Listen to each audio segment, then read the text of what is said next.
Welcome, reading one. So, right out the gate, I am hearing Kelly Clarkson's Piece by Piece.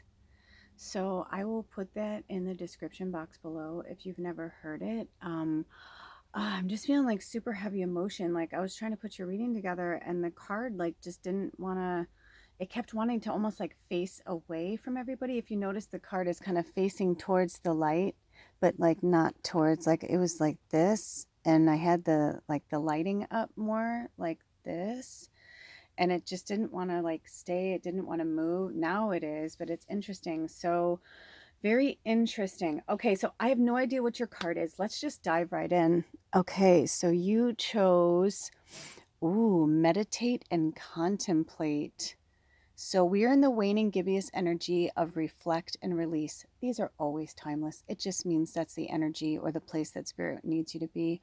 Or I should say, where it would help you, where you need to be for you. So the new moon in Pisces. Also, I don't get this all the time with this deck. I do love this deck. It's been a minute since we used it, but I'm getting meditate and contemplate new moon in Pisces. So I'm also feeling like for some of you, like maybe there's a big decision that you want to make or that you need to make, and you're just not sure what to do. And I'm getting the vibe from spirit as they're just like, you know what, why don't you just meditate on it? Contemplate on it for a little while, like kind of see what comes through. Also, yes, I was hungry earlier, but I ate a little something and like out of nowhere, I like feel starving. Like I feel like I'm starving. So I feel as if some of you are either starving for attention, it could be that you're starving for your purpose. You're starving. Like, I just feel this like hunger, and I also feel like where spirit is trying to say, like, you can have this. Let me move this over. Hold on. Okay. So you can have whatever this is that you're hungering for. And for some of you, you could have it by the new moon in Pisces, which is in February. So that's really powerful. Actually, I don't have the calendar for 2023 yet. I need to get that going. So I don't know exactly when the new moon in Pisces is. But I would tell you that in the next few months, if you really, really put your nose to the grindstone, you release the past and release what's holding you back instead of going in this, sometimes this imagery of the Piscean, of the fish, is beautiful, but sometimes it could be like chasing your tail, and I feel like that you've been chasing your tail, chasing your tail, and chasing your tail. And even for some of you, I feel like you're like, I have meditated on it, I have contemplated on it, but it's not happening. Well, there's something going on in your outer world that's affecting you and stopping you from doing your purpose. And it feels very, speaking of meditate, like I felt like it feels very premeditated by the person or persons that are holding you back from this. Like I feel like because they know deep down that once you really cross that threshold, once you really fucking say, you know what, this is who I am, this is what I'm going to do, and you take off, they are terrified of losing you. Whether it's family, friends, lover, partner, work, like it could be a job where like they know that you're worth so much more than this, but like they will talk you into whatever. It could even be a Pisces that you're dealing with. I love Piscean energy, but I love the Piscean energy itself of the intuition and like all that and the water and all that stuff. But I also am not a huge fan of every Pisces I've ever known can also be very manipulative. Now, that's not every Pisces. It could just be the Pisceans that I knew had very similar things in their chart, right? Real heavy in their chart. And I was gravitating towards their energy, you know what I mean? So, I'm just saying, I just feel like this particular Pisces may be manipulative. So I would be very cautious in, especially in work dealings, trades, business, new home, new relationship. Maybe you're with a Piscean right now. You just started dating and they're already talking about moving in, and you're like, whoa, whoa, whoa, slow your roll. You're like, whoa, whoa, whoa. And let me tell you, I've waited a long time to move in with people. I've moved in quickly with people. It hasn't always turned out the best. So, maybe they want you to meditate and contemplate on, making such a big move or making such a big jump from your job or, whatever. But also, Spirit said they want you to remember that if you jump, they will catch you.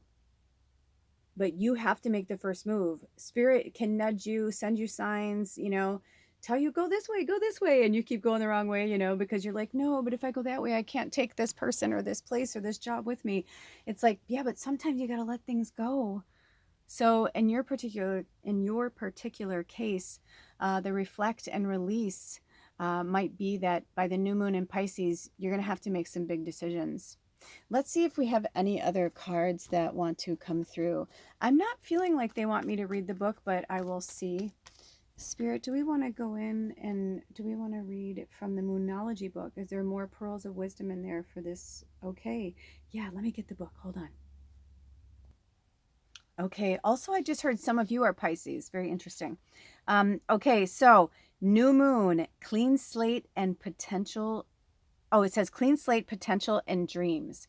So, yeah. So, if you're familiar with the Piscean energy, it's all about like the dream state, like dreamy. I had a Piscean, I knew a Piscean who literally like changed their name to Dreamy, which I thought was like, very clever on the nose. But yeah, so that is the energy of the new moon in Pisces. And this card says, this card speaks of dreams and romance, of soulmates and poetry. It suggests that there's a new start coming your way that's connected to a matter that leaves you feeling somewhere between having your head in the clouds and being in a totally altered state. There could be confusion and disappointment if that's what you've had before and that's what you're expecting. However, if you're onto a good thing, then wish hard because the words of your soul and your heart could help bring about the manifestation of your dreams. If all that sounds a little wet and watery, then that's Pisces for you. This is the last sign of the zodiac, and the new moon in Pisces card suggests that it is a last ditch chance to make your dreams come true. Wow, this is powerful. I just got the chills. Yeah, because timing is everything. When we were talking about, and if you didn't watch the main reading, watch it when you get a chance. But the Spirit was talking about that with astrology. Like, it's no joke. Like, we really need to pay attention to certain things. Whenever I'm having like a really rough time, I'll watch a reading from somebody and I'll be like, oh, especially the astrologers. And I'm like, oh my gosh, thank you. That makes so much sense. I feel better now. I was totally not myself. I was ready to like, jump off a bridge, right? Like, because we're so affected, especially if you're a sensitive or an empath, you're going to be deeply affected. Pisceans are very, very emotional. So, and it's a water sign. So that's the emotions. That's what we're dealing with here. So that's really, really, really powerful. So this could be Spirit's way of saying to you, you need to reflect back on what is not serving you and release it, because you may not get another quote unquote dreamy astrological chance to get your shit together until 6 months from now, 6 years from now, 10 years from now. There is a magic to it all. The way that the planet, we talked about that in the main reading for the tribe, about how the planet and how the outer sphere and the inner sphere, like how they affect each other. So if you're just like on repeat, hoping, holding, wishing, but like not actually like going and I'm getting the chills and putting it into motion, then you're literally suffocating yourself and you're drowning in water. You're just drowning in your emotions because you're not talking about them. You're not getting them out. I mean, look at that sliver of a moon. It's like, it's a new moon, but there's still a sliver back there. It's like there is an existence of something back there. And it's like, that's you. That's your soul. That's your light. That's like, I am done with this fucking darkness. I am done with this hamster wheel. I don't want to do this over and over. And you chase my tail and I chase your tail. Especially if this is romance. Like, I'm feeling that really hard when they said that about the romance. So, okay, so your attunement to the moon is use your feelings to guide your way. Logic won't work right now. That's really powerful. So here's the additional meanings for this card. Face your fears. They may be holding you back. Another one is this situation is being healed. And sometimes being healed could just be that, like, maybe both of you are starting to realize, like, you know what? This is sink or swim time. What are we doing here? Right?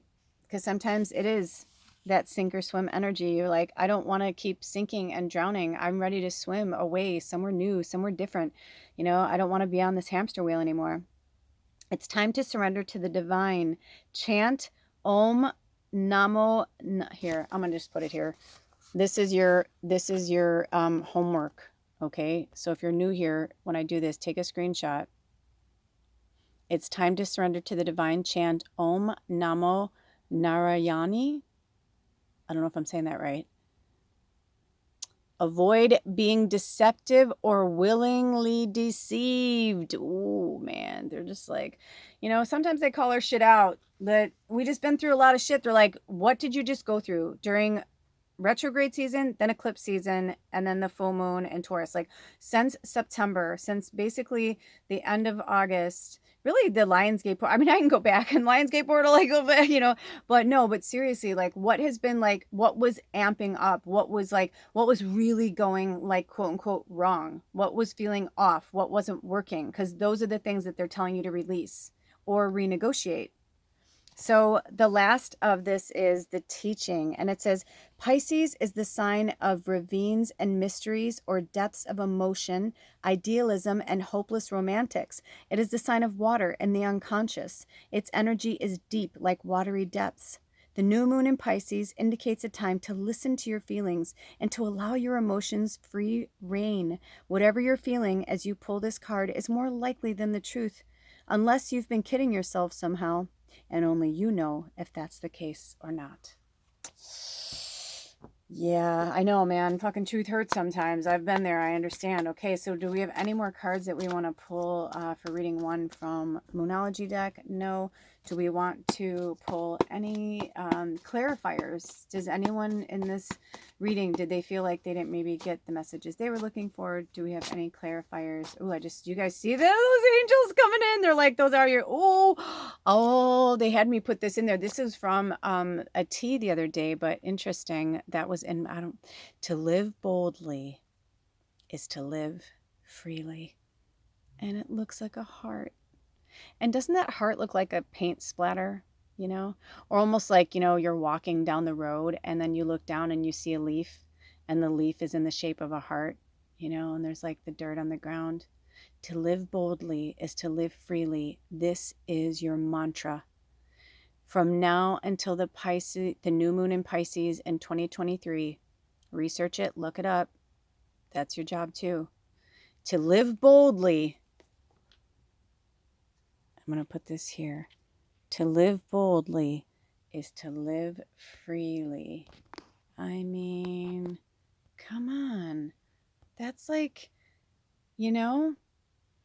exactly. Stop chasing your tail, because when you're free, then you don't have to, you know what I mean? So those are your messages, reading one. I love you so much. I really love you. And I want you to start loving yourself a little bit more, because I've been there. And I've allowed abusive situations, bosses, family, friends, lovers.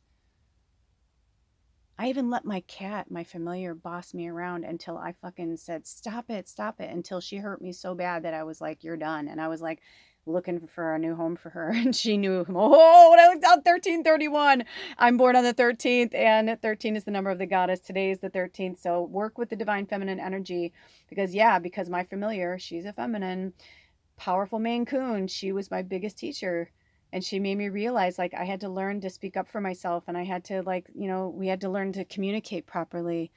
She was like, I'm not just a cat, I'm your familiar. Like, you can't just talk to me like that or treat me like that, because I'd want to scoop her up and like cuddle her like a cat, and she'd be like, bitch, get off me. Like, what the fuck you doing? Like, seriously. And she'd like scratch me and be like, my cat's so mean to me. Like, I just didn't understand until I had one of my shamans came in, and she was just like, oh man. And like, she helped me, and she made me realize like we were meant to be together. It's just we had to learn how to live together, and I had to learn how to respect her and her boundaries, and she with mine. So also, I don't think she's been a domestic animal before either. I think she's been an animal before, but she's definitely been human. And we were either lovers or friends or something very intimate, because we have a very love-hate relationship that's really awesome in a healthy way. You know what I mean? Like, because we're both really strong, and we had to learn how to coexist. So sometimes We got to meditate and contemplate on that shit. I love you guys so much. 1444 and 1445. Until next time, take good care of yourselves and each other. All of my information is in the description box below, and I will see you next time. Blessed be. Oh.